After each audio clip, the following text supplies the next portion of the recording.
Bonjour, bienvenue à cette capsule web. Mon nom est Philippe Voyer. Alors, dans cette vidéo, on va s'intéresser au logiciel de soins des données scientifiques à la réalité clinique. Parce que concernant l'implantation des logiciels de soins, il y a quand même plusieurs études scientifiques qui ont démontré les effets positifs de l'implantation de ces technologies-là sous plusieurs dimensions. Puis j'en fais un bref rappel dans cette capsule.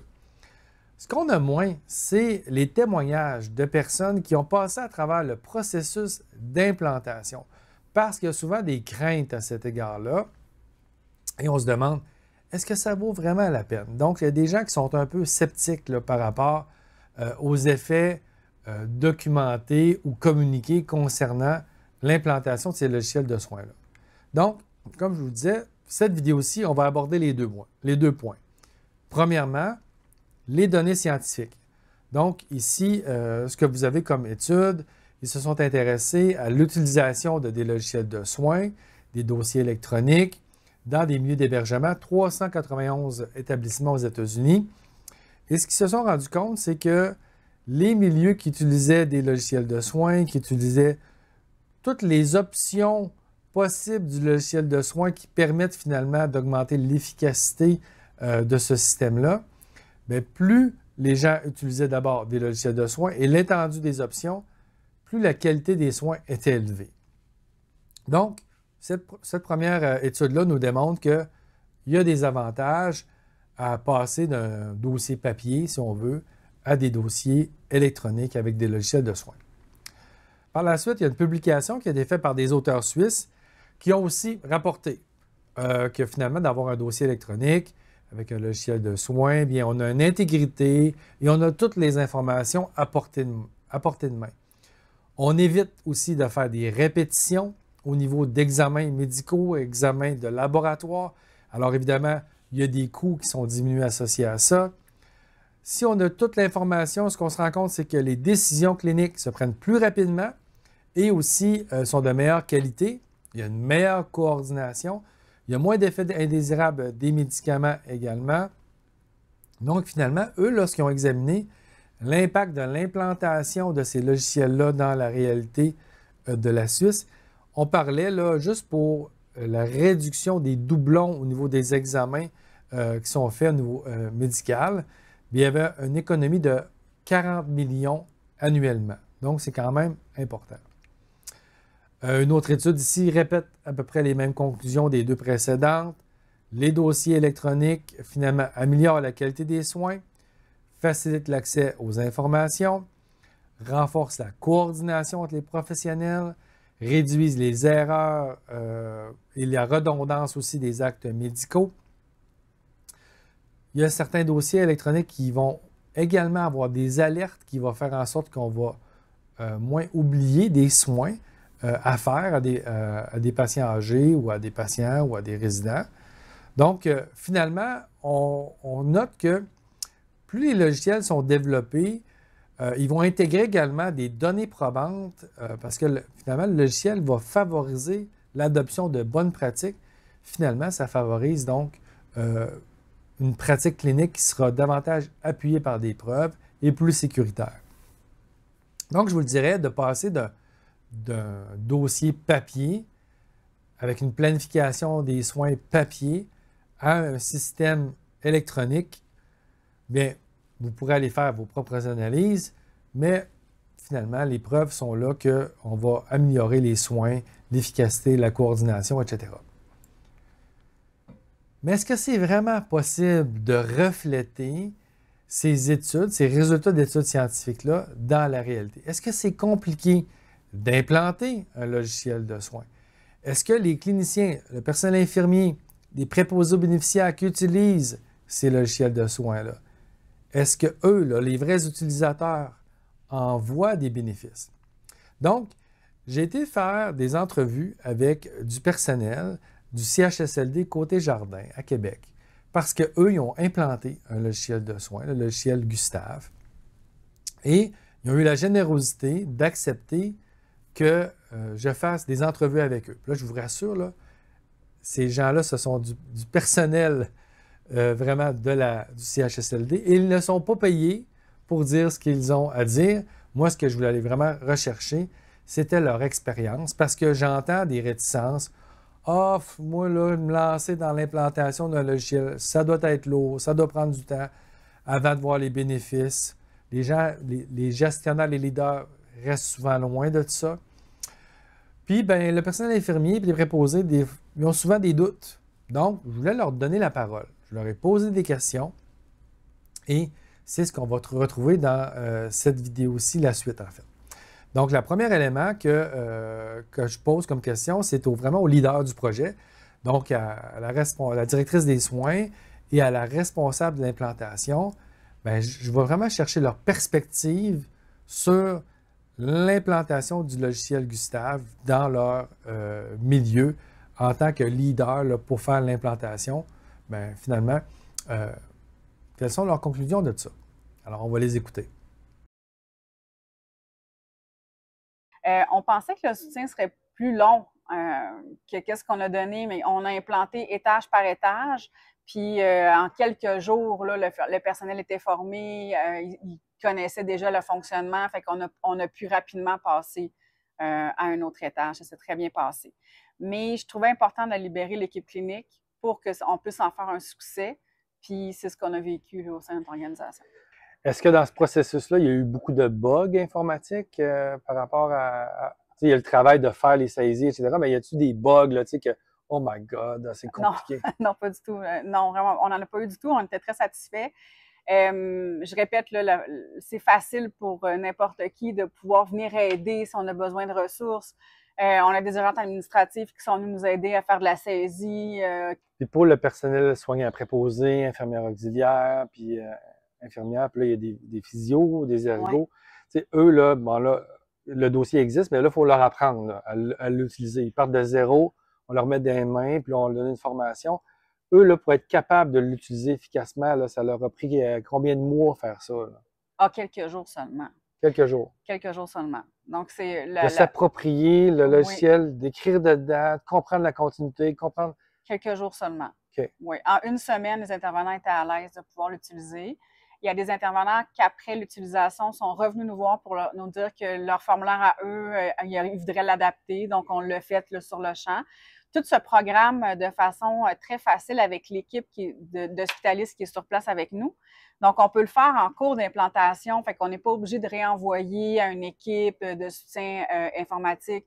Tout se fait pendant l'implantation. Donc, exemple, moi, j'ai 2 ergothérapeutes qui voulaient avoir un seul formulaire, mais qui ne fonctionnait pas de la même façon pour l'écriture de leurs notes. Donc, ils ont fait un compromis, ils ont élaboré eux-mêmes un formulaire, puis la compagnie leur a créé en quelques minutes, puis ils ont pu l'utiliser de façon facile. OK. Impressionné, hein? Oui, vraiment. Donc, c'est tout le gain. Des fois, c'est un gros coût d'implantation. Je ne parle pas financier, mais de temps, de ressources, etc. Puis, il y a un gain d'efficacité, mais que il est minime. Mais on dit, sur 5 ans, j'ai gagné en efficacité. Là. Toi, ton ratio, tu penses que tu vas gagner à sauver du temps? Dans combien de temps tu vas dire, hey, ça a vraiment valu la peine de faire ça? Je le vois déjà. Nous, on a implanté, là, on a fini l'implantation au début de l'été. Puis là, on est à la fin de l'été, puis on voit déjà qu'il y a une grande amélioration par rapport au suivi. Et la qualité des notes au dossier, là, clairement, la qualité du suivi, la qualité des interventions entre les différents intervenants, la communication aussi qui s'est améliorée. Nous, c'est un succès. Mon seul regret, c'est pas de l'avoir implanté le plus rapidement. J'aurais voulu qu'on le fasse tout l'établissement en même temps. Mais là, tu as un autre établissement. Oui. Tu n'es pas découragé de dire « Ah non, là, ça va être tellement lourd de recommencer. » Tu repars avec... Non, au contraire, parce que là, nous, dans les 2 établissements, on fonctionne de la même façon, les mêmes protocoles, les mêmes procédures, la même façon de fonctionner, les mêmes intervenants. Donc là, nous, tout le travail a été fait ici à Côté-Jardin pour l'élaboration de nos formulaires. Donc, moi, maintenant, on va implanter au Jardin du Saint-Laurent avec la facilité qui c'est déjà des choses que les employés connaissent déjà. Donc, il n'y aura pas un gros changement à faire. OK, donc finalement, ça va être encore plus rapide pour vous autres là-bas. Okay. Oui, effectivement. C'est sûr, un logiciel, il peut être facile d'utilisation, mais il y a un apprentissage là, qui doit être fait. Là. Mettons, quand vous arriviez face à un petit peu des questionnements, c'est quoi le genre d'accompagnement que vous aviez? Ça prenait combien de journée avant d'avoir un retour, si vous étiez sur un bas? Comment ça fonctionne, l'implantation à ce niveau-là? La compagnie nous a donné une équipe d'implantation qui était avec nous. Les 2 personnes qui étaient avec nous en implantation nous ont soutenus du début jusqu'à la fin, nous soutiennent encore. On a un canal de communication très facile avec elles pour répondre à nos questions.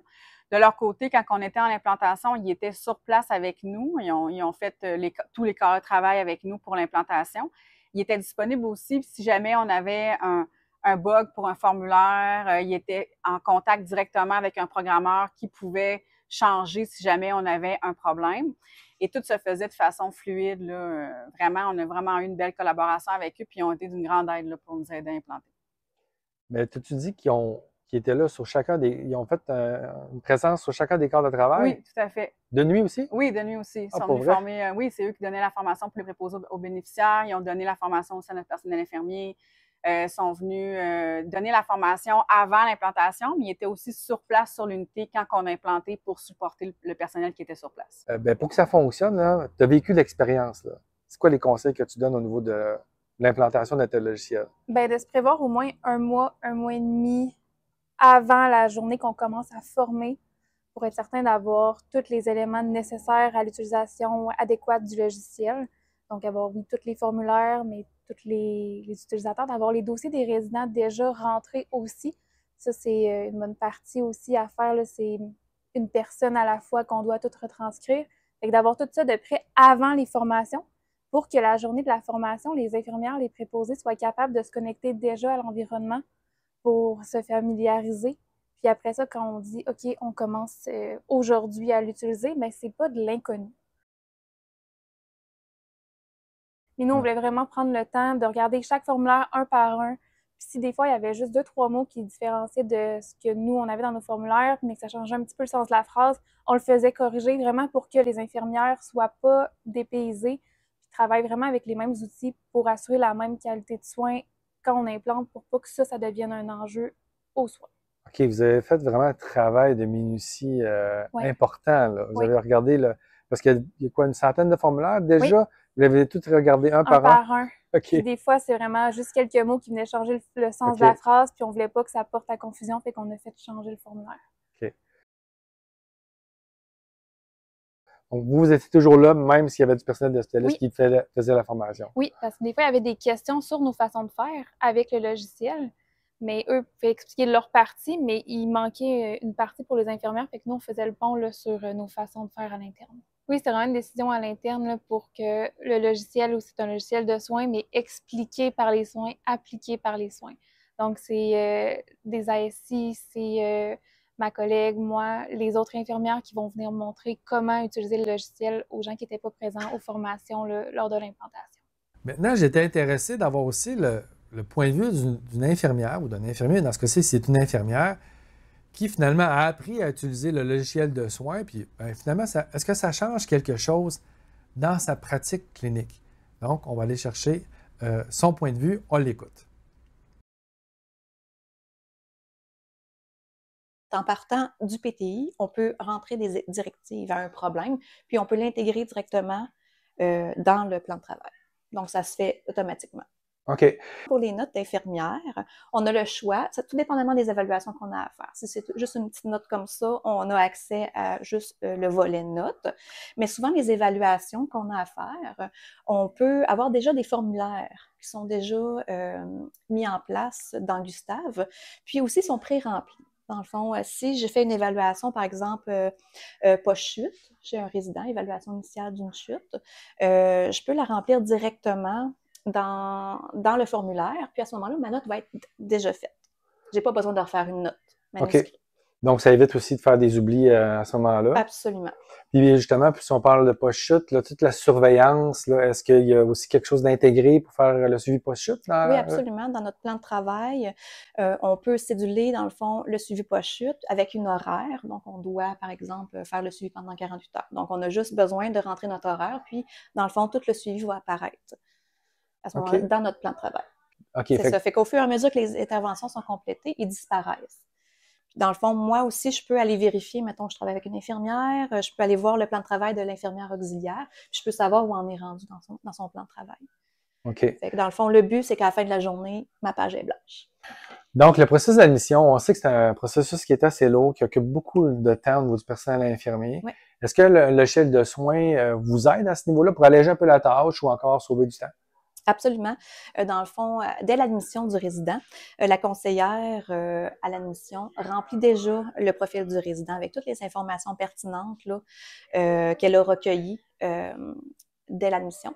Donc, ça nous permet, dans le fond, d'avoir l'information dans le sommaire du résident, dans son dossier informatisé. Puis, ça permet aussi aux préposés d'avoir accès à l'information directement. Donc, ça diminue la charge de travail de l'infirmière, donc moins de paperasse. Puis ça nous permet de nous concentrer, dans le fond, sur ce qui est important de notre résident. OK. Puis pour les préposés, dans le fond, ça fait en sorte que dès l'admission, il y a quand même un ensemble d'informations pertinentes pour donner des soins d'assistance. Fait que le résident, dans le fond, arrive, ils ont déjà l'information. Fait que si le résident veut aller à la salle de bain, ils ont déjà l'information. Est-ce que c'est à 1 ou 2 intervenants? Avec ce logiciel-là, on a la gestion des risques. En fait, pour nous, c'est quand même très, très pertinent parce que ça nous permet de voir combien il y a de chutes dans toute la bâtisse, combien il y a de soins palliatifs, combien. Fait que ça, on peut voir dans l'ensemble de l'établissement combien qu'il y en a.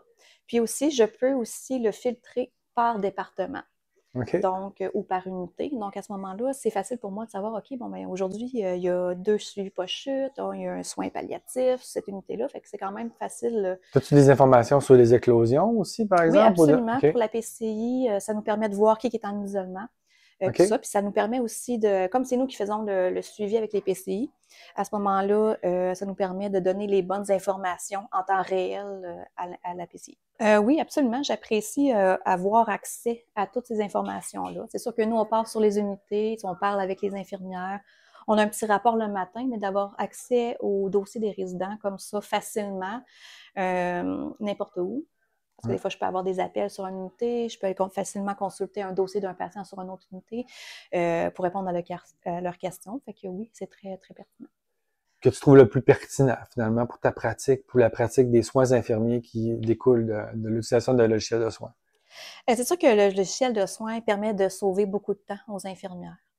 Dans le fond, justement, par la rapidité d'entrer une information, c'est beaucoup plus facile. Si je peux comparer avec un autre logiciel qu'on utilisait avant, ben les interventions sont plus faciles à entrer. À ce moment-là, on est capable d'avoir accès à l'information plus rapidement. Puis comme je vous disais tantôt, au niveau des formulaires, des évaluations, tout ça, il y en a qui sont pré-remplis. Fait que c'est sûr que ça sauve beaucoup de temps. Puis ça nous permet de nous concentrer sur ce qui est le plus important dans le fond de nos résidents. Finalement, je voulais également parler à une préposée aux bénéficiaires parce que le logiciel de Gustave, il y a aussi un appareil mobile qui est fait comme plan de travail pour les préposés aux bénéficiaires. Donc, je voulais également aller rechercher leur point de vue parce que si c'est une préposée aux bénéficiaires, bien, est-ce que finalement, ça apporte des bénéfices à son travail que d'utiliser là, un plan de travail qui se retrouve dans un appareil mobile dans son quotidien. Donc, on va aller écouter son point de vue à ce sujet-là. Toi, comme préposé, d'avoir un logiciel de soins avec un appareil mobile, ça change quoi dans ta réalité versus de ne pas en avoir ou en tout cas, qu'est-ce que ça t'apporte? Ben, je trouve que ça apporte quand même un suivi plus propre à nous. C'est que nous, on peut se fier à notre propre appareil, qu'on peut suivre, le traîner avec nous, que c'est plus simple aussi d'avoir accès à de l'information rapidement. C'est quoi le genre d'informations qu'on retrouve dans le logiciel? Ben, on retrouve beaucoup d'informations sur nos résidents. On retrouve aussi beaucoup d'informations sur les routines, ce qu'on va faire dans une journée, rentrer, nous, notre information qu'on veut transmettre aux autres préposés ou aux infirmières. OK, toi, tu peux rédiger également avec l'appareil pour communiquer de l'information. Oui, oui. Tu sais quel genre d'information que tu vas communiquer, toi? Ben, on peut, des messages qu'on transmet en rapport interservice, on peut, exemple qui arrive, il y a une situation particulière qui est arrivée dans la journée avec un de nos résidents qu'il faut faire plus attention ou des petites choses qui seraient pertinentes en fait de transmettre au prochain quart de travail, ben nous on peut toutes les rentrer dans l'appareil avec Gustave. Alors que quand tu n'as pas un appareil mobile ou tu n'as pas la technologie, comment tu fonctionnais auparavant? Ben avant, c'était beaucoup plus de vive voix. OK. Ce qui, d'après moi, est plus difficile de transmettre le message vu que c'est un peu jeté dans l'air, que je dirais. Là. Oui, on le donne, le message, on le dit, mais il n'y a pas une trace, maintenant. Non, c'est ça. Là. Il y a tellement de choses à penser que là, on laisse vraiment la trace en Gustave. Donc là, si l'appareil auditif d'un résident est brisé puis tu veux le signaler, c'est-tu le genre de choses aussi que tu pourrais communiquer dans Gustave? Oui, c'est le genre de choses qu'on peut inscrire, qu'on peut noter directement dedans. Comme ça, ben, au prochain corps, exemple, ils ne chercheront pas ou ils vont savoir où il est puis ce qui se passe avec. OK. Puis là, quelqu'un ne pourra pas dire « Ah, mais tu me l'avais pas dit. » Exactement. Ah, okay. Exactement. C'est sûr que c'est transmis, c'est écrit, c'est noté, fait que c'est enregistré. OK. Puis les informations que tu mets là-dedans, comment il fait l'autre préposé pour le savoir qu'il y a une information pertinente? C'est la première chose qu'on voit quand on ouvre Gustave. La première page qui nous apparaît, c'est le rapport interservice. C'est les notes que les autres, que ce soit infirmières ou préposés, vont avoir laissées. C'est la première chose qu'on voit en ouvrant notre compte Gustave. OK. Donc, toi, est-ce que tu travailles toujours pas mal dans la même unité? Oui, moi, je suis régulière au 5 Châteaux. OK. Fait que tu connais bien tes résidentes, tes résidents. Fait que malgré que tu les connais très bien, tu vois quand même encore une pertinence à avoir un logiciel de soins comme ça? Oui, parce que les choses peuvent changer très rapidement. Les choses peuvent évoluer. Fait que c'est toujours important de voir que ce soit des appareils de marche qui sont de nouveaux, des transferts qui sont différents, des textures. On voit aussi les textures de nos résidents. Là, si quelqu'un le soir même a passé d'une texture normale à mou ou purée, ben, c'est important de le savoir. Fait que c'est toujours un outil de référence qu'on a accès, même si ça fait des années que je suis à mon unité. Quelle est ta perspective, toi, comme préposé, finalement, d'avoir un logiciel de soins, un appareil mobile? C'est quoi ta perception de tout ça, finalement? Mais moi, le gros avantage que je trouve, c'est beaucoup pour oui, pour nous qui êtes habitués sur certaines unités, mais pour les gens qui arrivent, qui se promènent. On a beaucoup d'équipes volantes qui traversent d'une unité à une autre. Puis je trouve que la description puis l'évolution de la journée est beaucoup plus claire dans Gustave. Tu sais ce que tu fais à 7h, à 7h15, à 7h30, tout au long de ta journée. Ça, je trouve ça vraiment pratique, que ce soit bien détaillé pour vraiment avoir... parce que les routines varient. En gros, c'est pour les nouveaux employés, dans le fond. C'est ça. Pour les nouveaux employés, c'est vraiment plus pratique là, de suivre dans Gustave quelle étape par étape on fait dans la journée normale. Là. Je trouve que c'est vraiment bien détaillé là-dedans. Savoir manipuler le logiciel. Là. Comment tu as trouvé ça? Est-ce que c'était difficile? Est-ce que ça t'a pris des semaines et des semaines? C'était quoi ta réalité? La réalité, c'est que c'est super facile de s'adapter avec Gustave. Quand ça a été, c'est arrivé, le lendemain, il y avait quelqu'un qui venait nous montrer, puis c'est très intuitif. C'est très facile de s'y retrouver, puis c'est de bien lire les choses, c'est très, très facile. Puis on a des formatrices qui viennent nous le montrer dans la journée même ou le lendemain. Puis on est capable de vraiment bien se retrouver, puis très facilement. Donc, une semaine plus tard, là, t'étais-tu rendu fonctionnel avec ça? Oui, oui, amplement. Là. Ça prend même pas une semaine là, pour être habile avec Gustave. OK. Donc, en conclusion, écoutez, les témoignages des membres du personnel du CHSLD Côté-Jardin nous montrent que c'est possible d'implanter le logiciel de soins. Ça, c'est le premier constat. Ça se fait. Ça peut se faire sans souffrance extrême. Là. Ça, comme vous voyez dans leur témoignage, là, il était quand même bien planifié. Hein? On voit qu'ils ont... moi, quand je faisais l'entrevue, là, vous avez des extraits, là, mais quand même, ils ont bien planifié l'implantation. Ça ne s'est pas fait tout seul. Il a fallu que les gens travaillent là, pour faire l'implantation, mais vraiment, les résultats sont au rendez-vous et quand même très rapidement là, dans la pratique. Donc ça, c'est vraiment des bonnes nouvelles. Et ce qui est intéressant, c'est qu'ils voient déjà là, des effets bénéfiques là, pour leur pratique clinique, autant pour le personnel infirmier là, que les préposés aux bénéficiaires. Alors voilà, j'espère que cette vidéo qui combine études scientifiques et témoignages pourra vous éclairer là, sur votre propre jugement que vous allez faire sur les logiciels de soins, est-ce que ça vaut la peine dans les milieux d'hébergement pour la pratique clinique. Donc, merci beaucoup pour votre attention.